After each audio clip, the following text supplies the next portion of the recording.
Hey everyone, it's Michael GoosebumpsFan, and today I'm going to be talking about Goosebumps Series 2000 number 10, Headless Halloween, to go along with my Halloween book reviews from the Goosebumps franchise. And I have never read this book before, and I'm so shocked that I haven't, because this was really good. Headless Halloween is a really good home run. I recommend this. I accidentally have 2 copies of this, because I bought a copy, I thought it got canceled according to what the one company said. They claimed it got lost in the mail. About a day later, after I ordered this one, or one of the 2 copies, as a secondary copy, the other one shows up in the mail. It wasn't really lost in the mail, so I ended up buying 2 copies of the book. But even so, it was worth it, because Headless Halloween was very, very good. I enjoyed it a lot. It wasn't my favorite or anything, but it was actually really scary. It was actually a really creepy book. So kind of starting off with the whole story. Yeah, it's a Halloween story. It takes place a couple of days before Halloween, and then on Halloween itself is most of the story. About 114 pages. Essentially, our main character is just a mean-spirited kid who likes to scare people all the time. And one thing he loves to do is that he babysits a couple of kids across the street from his house. I believe is what they said, across the street, something like that. And he likes to take them down in their basement and just kind of creep them out with telling them, like, there's a ghost man that lives in your closet and stuff like that. Just really that kind of ghost campfire story type thing that we all told when we used to camp and everything. And he loves to terrify kids, mainly. I guess younger kids because of that. But he also likes to terrify his family and stuff all the time, too. A lot of the time what he does to terrify people, he, like, tucks his head inside of his own shirt and pretends to be headless, kind of like the Headless Horseman type thing, but they don't really even reference that. This is actually the first time in a Goosebumps book I've ever seen the word beer pop up. Yeah, they actually mention beer here. I don't know why or who was thinking about it. There's a lot of sponsorship stuff in here too, like I threw a Snickers bar at this person or that person. What? It was a very, very sponsor-based book, you know, but it was a good book, so I don't really care. So, what really happens with this story? Again, this is spoiler-free, just telling you the basic premise, but I don't want to tell you too much, because the actual story itself, the ball gets rolling about 50 pages into the story. It takes a little while to get to the actual plot itself, but the build-up is really good too, and the story itself, when it takes off, man, it takes off. It is so good. Probably the first 30 or 40 or 50 pages are mainly focused on how our main character is going to have to take his...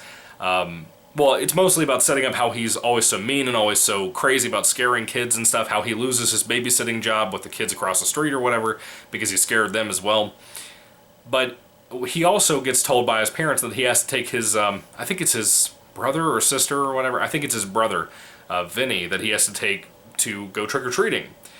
And he doesn't want to do that. You know, he's a teenage boy. He doesn't want to take other kids to go trick-or-treating, and he himself doesn't trick-or-treat. He just likes to scare kids and steal their candy, basically. Again, he's a mean person. But he ends up, and he gets stuck in a situation when he jumps over a ravine after he mean-spiritedly leaves his little brother inside of a haunted house. He goes to jump across a ravine out in the woods, basically. And that opens up a whole new door that he didn't expect to have to face. And I'll be honest with you, Headless Halloween is one of the darker Goosebumps books. It kind of surprises me there. I didn't expect it to be like that. It just... you don't see this a whole lot with Goosebumps. You might see it every once in a while with something like Ghost Camp, or even Return to Ghost Camp, the sequel from the Series 2000 line. Every once in a while you'll see a darker tone, darker atmosphere type Goosebumps book, but it's not common, and that's what I love. I love when I find ones like this. Headless Halloween had a lot going for it. It was just a very... I don't know, it had this atmosphere to it that's just kind of eerie, like that fall time, autumn time, Halloween night type of feel to it. It just works. It works so well. R.L. Stine always proves himself with stuff like Halloween stories and all that, so that's one of the big home runs for this book, in my opinion. The story itself, again, I don't want to tell you too much from the portion about crossing over the ravine and beyond. There's a lot to talk about there. I don't want to spoil anything for you. But I'll just kind of tell you this. Our main character encounters some other kids. Mainly one particular kid. I think his name was Norband, I think is his name. And Norband was a weird fellow. And a lot happens in the story. And there's genuinely a portion of this book involving that haunted house I talked about that the main character locked his brother inside of. That scene if you guys know what I'm talking about, if you've read the book, there's a scene in this book involving that haunted house, and it's horrific. It is genuinely surprising that that's in this book. As a kid's literature middle grade type book, I'm a little surprised that that's in this book. But it was genuinely shocking, and it was scary. It just had a lot going for it. It was a good book. If you haven't read Headless Halloween, I'd recommend it easily. I don't have much more to say about it. Again, very, very dark compared to most Goosebumps books. I love the cover, by the way. I love this mask here. It's kind of like a reference to the haunted mask, I guess. I don't know. That's a big thing in here, too. I love all the references to wearing masks and the Halloween stuff, the decorations. I love all that discussion about those things all the time. It always makes a book more fun. But Goosebumps always makes it even more special. Have you read Headless Halloween, folks? Put your thoughts and comments down in the comment section down below. I'd love to hear what you have to say about it. I'd love to know if you liked it, if you hated it, if you just disagree with me entirely. What did you think about my review? I'd love to hear everything you have to say about the book and me. And yeah, I had a great time reading it. I thought it was really good. I thought it had a lot going for it. Again, it's not my favorite, but it's pretty solid, honestly. A pretty solid, creepy Halloween book. If you just want something scary to read this month and you're not even a Goosebumps fan, this will do it for you.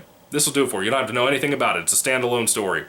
Anyway, if I had to rate Headless Halloween on a 5-star basis, I would probably give this probably a 4 out of 5, but it's a pretty high 4 out of 5, honestly. It's almost close to a 5 out of 5, but I just don't think it deserves it. You know, I don't know. There's something about it. I don't think it deserves a 5 out of 5, but I could easily see somebody else saying that this is like their favorite Goosebumps book or anything like that. This is really good, and it deserves all the praise that it gets. Really, really good read. What are your thoughts? Put them down below, guys. Thank you so much for watching, and may the Lord Jesus Christ bless you guys today, and goodbye.